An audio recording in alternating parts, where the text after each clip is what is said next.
En termes de souvenirs, moi, mon enfance, de 0 à 7 ans, j'ai pas beaucoup de souvenirs. D'ailleurs, le travail de Babel, ça a été beaucoup d'impro pour aller excaver comme ça des souvenirs et puis après ça se mélange quoi. On sait plus ce qui nous appartient à nous, ce qu'on nous a raconté, des histoires qu'on a entendues, tout se mélange. Ensuite, donc ça c'est de 0 à 7 ans. Ensuite il y a une deuxième période qui est mon enfance en Guyane, donc de 7 à 19 ans. Et là, oui, j'ai plus de souvenirs. Et des souvenirs très forts, physiques, marquants, de grandes joies, de grands moments d'amitié, beaucoup de souvenirs à l'école aussi, au sport. Et puis oui, dans la nature, en Guyane, les langues, tout ça, la nourriture, la musique. Ouais. Qu'est-ce que ça vous fait de partager ça avec un public ? Ce qui m'intéresse, moi, dans ce processus de création, c'est de pouvoir se dire que les souvenirs qu'on met au plateau, qu'on met en travail, les histoires qu'on met en travail, c'est pas au fond pour parler de soi. Enfin, si je veux parler de moi, je fais un Facebook Live par exemple. Mais c'est pouvoir se dire que cette histoire mise en travail dans le plateau, travaillée par le plateau artistiquement, peut arriver à connecter, entrer en écho, entrer en sensibilité avec d'autres histoires et mettre quelque chose en travail chez d'autres personnes qui écouteraient ces histoires. Et ça, c'est vraiment ce qui m'intéresse. Et au-delà, à la fois, c'est chargé, je pense, de toute une spécificité de mon parcours, une spécificité haïtienne, guyanaise, et une façon de se positionner vis-à-vis de l'identité ou de la francité. Mais j'espère, en tout cas, et l'écriture du texte, j'ai vachement travaillé à ça, c'est que ça puisse pas rester une spécificité fermée, mais que ça puisse connecter avec d'autres histoires, d'autres expériences. Donc, est-ce qu'on peut dire que c'est commun de transformer sa vie en pièce de théâtre, ou est-ce qu'on peut appeler ça une pièce de théâtre ? Ah oui, je pense qu'on peut appeler ça une pièce de théâtre, oui. Moi, voilà. Je pense que le metteur en scène vous dirait autre chose, ou même la directrice vous dirait autre chose, ou même un spectateur. Moi, de l'intérieur, c'est qu'à partir du moment où je pose ces souvenirs sur scène, à partir du moment où ils sont retravaillés,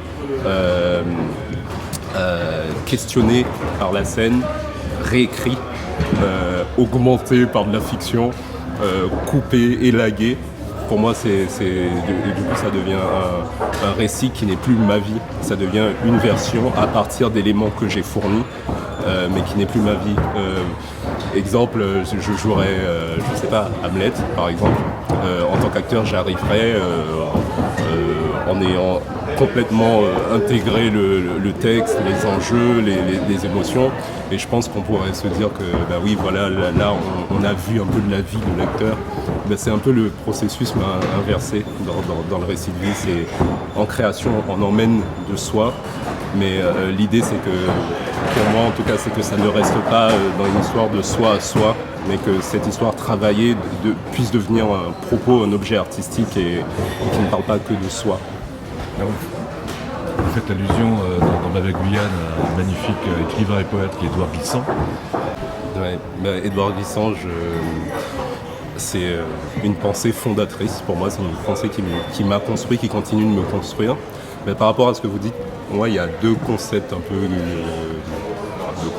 deux choses qu'il a dites, Glissant, qui me parlent beaucoup, c'est agir dans son lieu et cette poétique de la relation. C'est comment, tout en étant engagé dans son lieu de façon très locale, par exemple la démarche de territoire de l'entonnoir,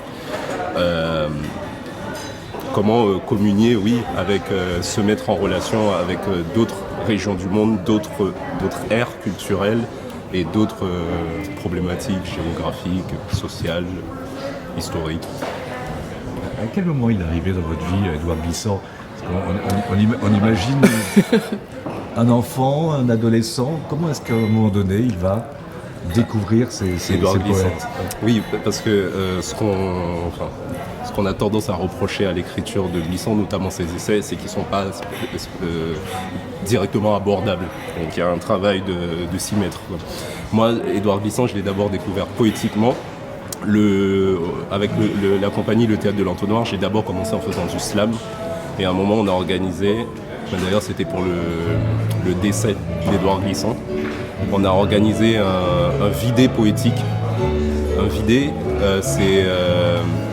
ça reprend une forme carnavalesque. En fait, c'est une déambulation dans les rues et on déclamait des poèmes. Il y avait des gens qui faisaient du hip-hop, on slamait et je me rappelle à cette époque, il y avait des extraits de Pays rêvés, Pays réels.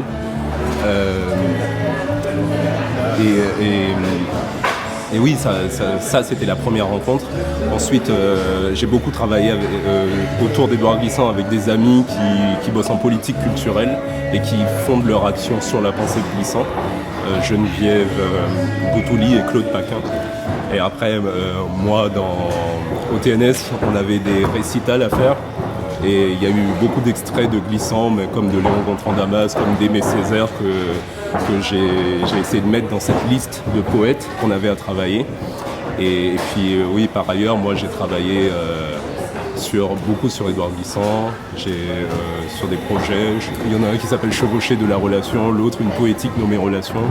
Et c'était des montages de textes à partir d'écrits théoriques, mais qui pour moi rendent compte avec une puissance géographique, une puissance géologique dans la poésie de Glissant et en même temps qui rend compte aussi de la stratification de ces sociétés caribéennes. Lui, il parle de l'ère géographique caribéenne. On a eu ce débat hier soir. Moi, je pense que la Guyane fait partie de cette ère culturelle antillaise, caribéenne et avoir des écrits qui parlent, qui essayent de rendre compte de la complexité de ces sociétés, moi, c'est des choses qui m'intéressent. Le mot et le corps. Un théâtre, il vient par ces deux choses-là, quoi. C'est le mot qui s'incarne, le corps qui commence à exister. Votre corps, vous avez du mal à faire avec. Ben oui, parce que... Plus que les mots. Je sais pas. Alors pour le corps, il faut savoir qu'avant j'étais très petit et qu'en non-été ça a poussé, donc j'avais plus de vêtements à bataille et en fait vraiment j'ai vécu ça comme, je vis mon corps comme, bon maintenant c'est mon outil de travail quoi, mais comme quelque chose à apprivoiser, un ensemble où je dois composer avec.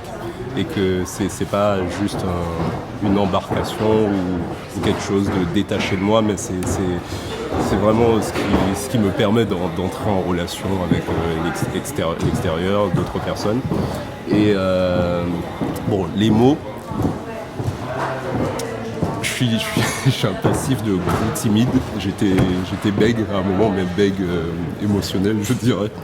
Et oui, ça a été tout un travail aussi. Mais le TNS a été très fort là-dedans. Moi, je trouve que toute ma formation, depuis que j'ai commencé le théâtre avec la compagnie du Théâtre de l'Entonnoir, il y avait un enjeu qui était de formuler. Et il y a une suite magnifique au Conservatoire de Bobigny avec un prof, deux profs, Christian Crozet et Antoine Philippot, qui avaient aussi cet amour du dire, de la formulation et de jouer des choses grandes. Et ensuite, une suite presque logique quoi, au TNS avec la formation impulsée par Stanislas Nordet, qui est cette chose d'être pleinement soi, pleinement engagé dans une parole, dans une poésie. Donc oui, ce rapport au mot, à la formulation, au dire, je dirais que c'est un truc qui balise aussi tout mon parcours. Et pour le corps, l'expérience la plus marquante que j'ai eue, j'avais fait des ateliers de danse en Guyane déjà même. C'est quand j'ai eu mes cours de danse contemporaine à Paris, au Centre de danse du Marais, avec Maggie Bogart, une grande rousse pétillante comme ça. Oui, ça m'a vraiment questionné sur ce que c'est la présence sur scène, ce qui était possible de déployer comme imaginaire, je sais pas, juste en levant le bras, toutes les potentialités aussi de mon corps. C'est une expérience qui m'a beaucoup construit et Mais bon, moi je le cache pas, théâtralement, il y a beaucoup de choses qui me parlent, mais qui viennent plus de la danse. Complètement. Ouais. Il y a un propos politique, poétique et politique dans Babel Guyane, qui est celui de la fameuse identité française, supposée identité française, ce que notre président a appelé l'art d'être français il y a quelques temps. Ce que vous dites est très fort. Parce que quelle est l'importance du vocable français, si ce n'est de partager des émotions, de partager des vies? C'est quelque chose que vous allez continuer à interroger après Babel Guyane, dans le verdict guyanais, dans les prochains spectacles. C'est quelque chose où vous pensez que là, vous avez d'une certaine façon réconcilié? Non, je ne pense pas avoir réconcilié quoi que ce soit, mais bon, sincèrement, je pense que c'est une question que je n'ai pas réglée et que je n'aurais pas fini de régler parce que je crois que l'identité, elle bouge et nos positionnements aussi vis-à-vis de ça. Ben tiens, d'ailleurs, il faudra voir les verdicts parce que dans les verdicts, je ne dis pas vraiment la même chose, mais parce qu'en fait, il y a eu 2 ans ou 1 an et demi d'écart entre les deux spectacles et que moi j'ai conscience d'être totalement en mouvement vis-à-vis de ça et donc mais je milite pour cette liberté à pouvoir se dire que en fait ce qu'on est à l'intérieur ou nos positionnements intimes, politiques ne sont pas déterminés par des procédures administratives quoi, et ne doivent pas l'être. Après, peut-être que c'est une évidence pour beaucoup de personnes, mais moi, dans mon éducation, il y a, oui, devenir français. Enfin, dans ma famille, par exemple, il y a plein de personnes qui ne comprennent pas pourquoi je ne me suis toujours pas fait naturaliser. Et que, oui, je pense que, en fait, en avançant, ces questions, elles seront là, elles vont se poser différemment. Voilà. Après, oui, il y a une espèce de...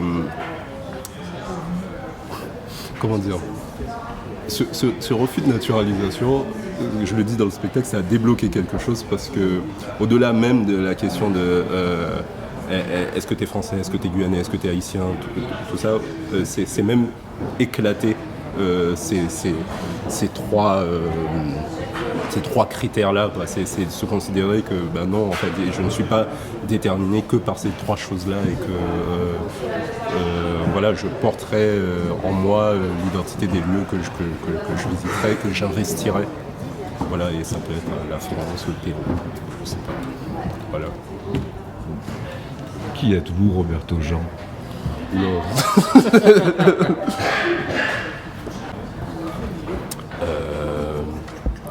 Ben, je serais ravi d'avoir un bord plateau où les gens me diraient ce qu'ils voient, quoi. Mais je suis en mouvement, voilà.